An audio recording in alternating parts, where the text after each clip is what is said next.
Sir माझी wealth क्रिएशनची journey चालू आहे. ओके. आणि वेल्थ क्रिएशनच्या जर्नी चालू असताना एस-आय-पी केव्हा थांबवली पाहिजे? सो वेल्थ क्रिएशनच्या जर्नीमध्ये एस-आय-पी तेव्हाच आपण थांबूया जेव्हा तुमची इन्कम येणं बंद झाली पाहिजे. आणि इन्कम आपली बंद झाली किंवा आपली कमी झाली आणि जेव्हा तुम्हाला वाटतं की आता मला फायनान्शियल फ्रीडम मिळालं आहे, त्यामधनं नंतर तुम्ही एस-डब्ल्यू-पी चालू केली पाहिजे. खूप लोकांना एस-डब्ल्यू-पी बद्दल माहीतच नाही आहे किंवा they don't understand the power of S-W-P.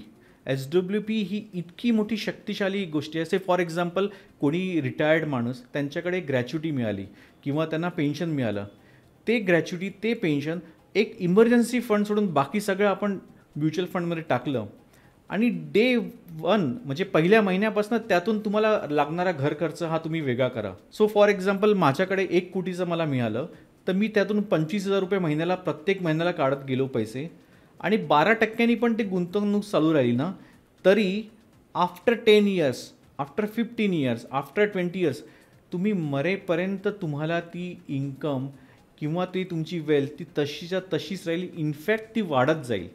हा एस-डब्ल्यू-पी तुम्ही चालू करा जेव्हा तुम्हाला एस-आय-पी बंद करायची वेळ आली तर.